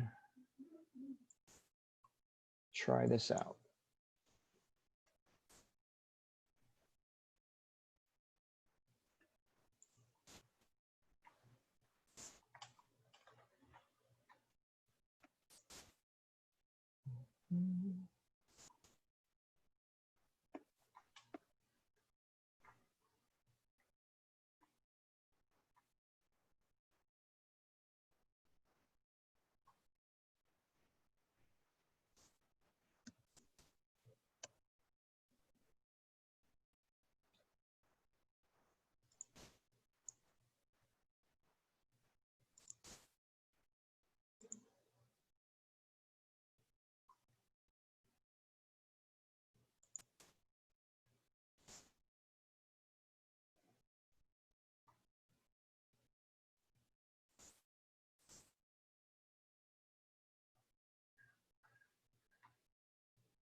Thank you for your patience. I'm working my way down the chat box here.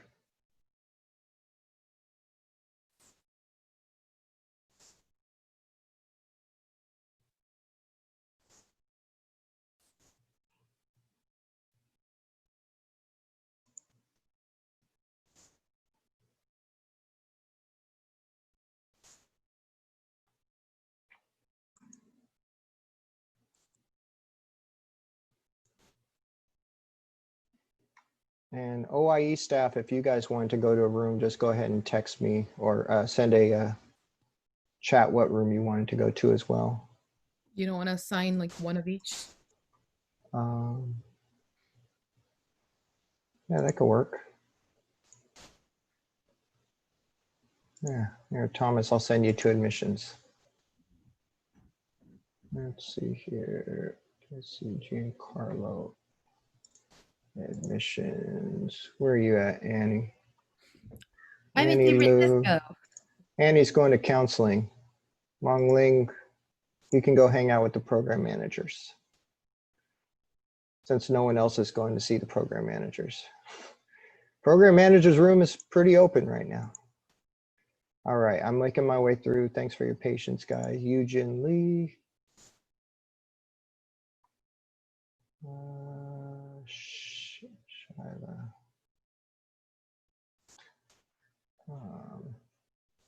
Erica, I'm going to send you to the program managers. They can answer your question about part-time work. Okay. Waukee, program managers.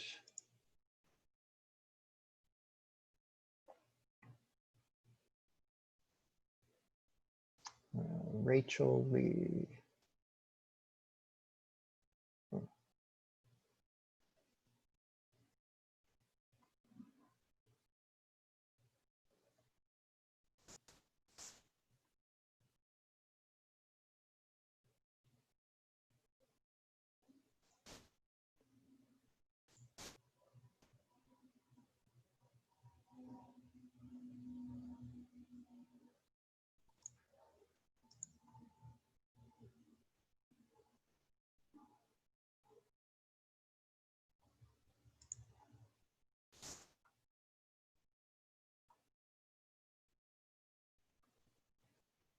All right. So the people I don't have, is there any, let's see, Elaine, do you have a room that you wanted to go into?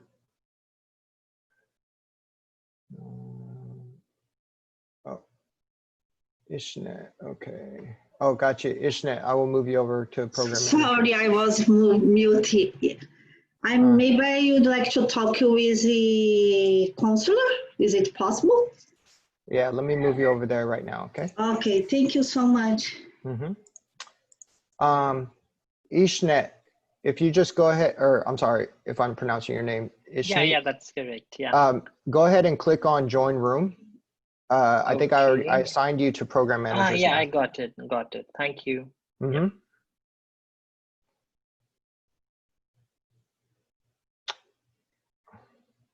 And to answer your question, Matthew, yes, if you don't have any questions for anybody, you can, we're pretty much done. We're not going to have anything else after this.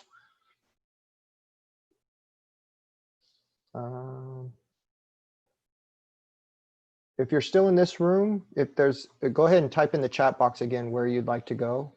I see Marie, Mohammed, Rachel, and Giancarlo. Just the 4 of you guys. And Rachel, right?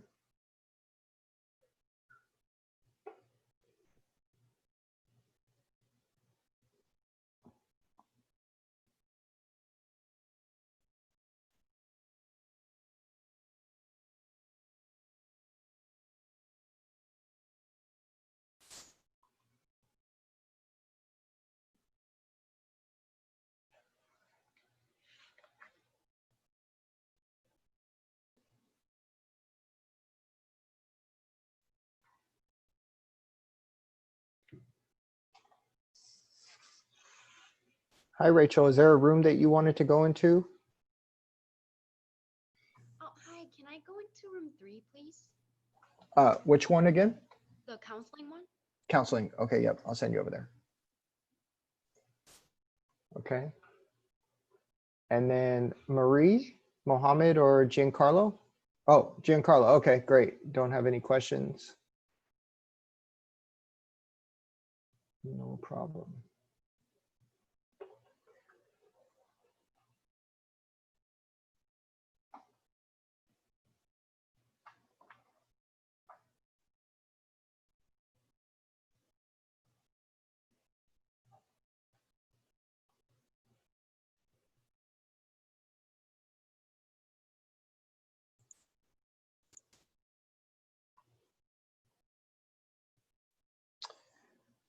All right. Rohit, go ahead. You can click on your join room and it should take you there.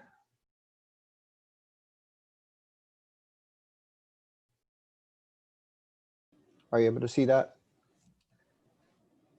Oh, okay, thank you. Yep.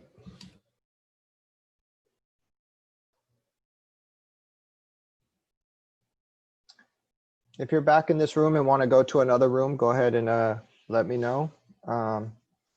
If you don't have any other questions, you're free to leave. We're pretty much done with the orientation. We won't have any presentations after this. I'll broadcast it.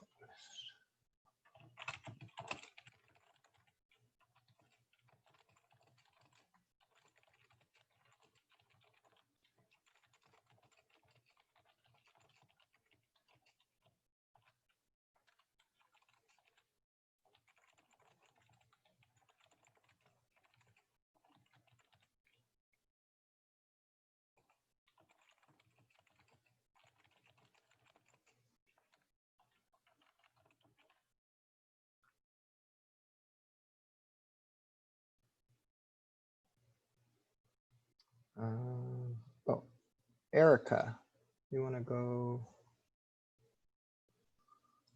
to admissions? Okay. Erica, go ahead and click on, I think it's rejoin room, and it should take you to the admissions page.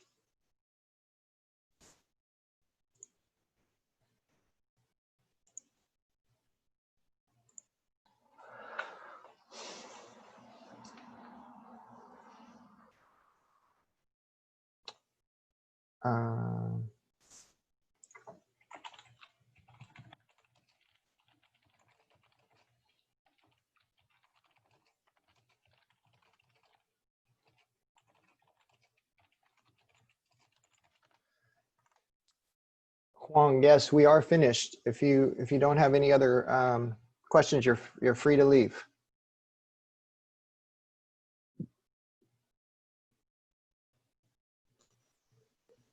Oh, hey, Carla. I got my internet cut off. If you can put Oh, me back in. okay. Let me send you back there.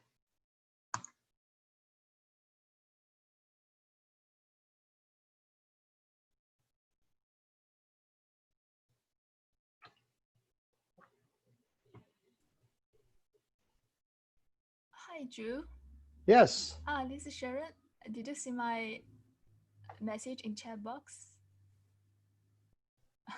I just exit from room 3 and have some other questions. Oh yeah. What questions did you have? Oh, actually, it's a on-campus part-time work.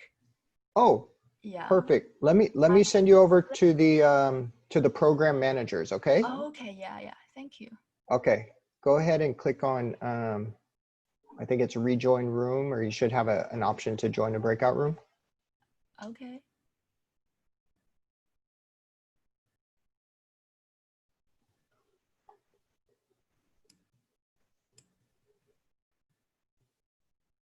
Did you see it, Sharon? No, I haven't. Is it in the chat box? No. You should see something that says join breakout room or rejoin breakout room. No, I didn't see anything.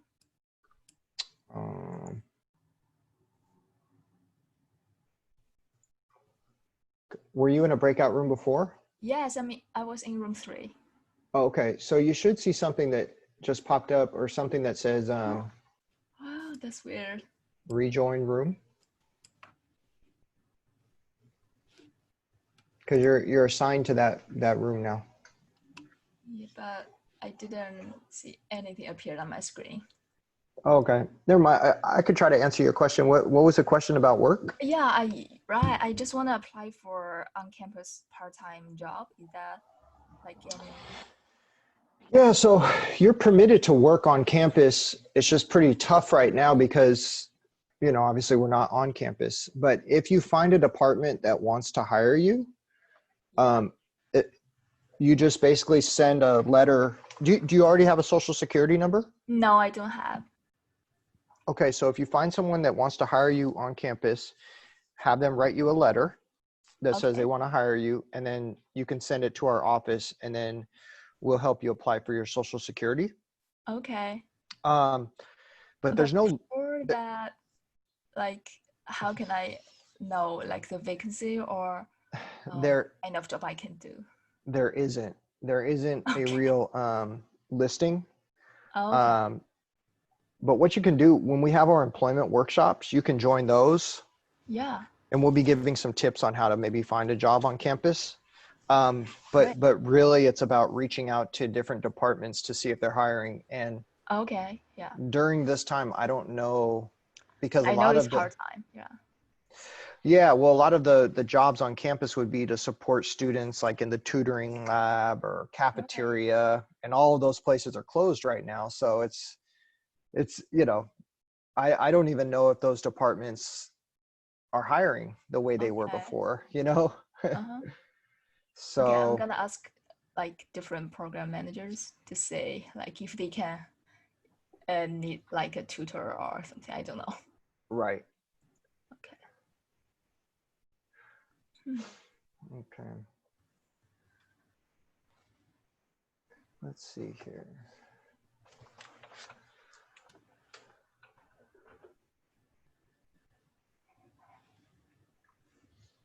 Yeah, and if there's no other questions that you have, you're also free to leave. We're completed with the orientation at this time. We're gonna, let's see.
Hey, Michael, how's it going in there? Oh, you're muted.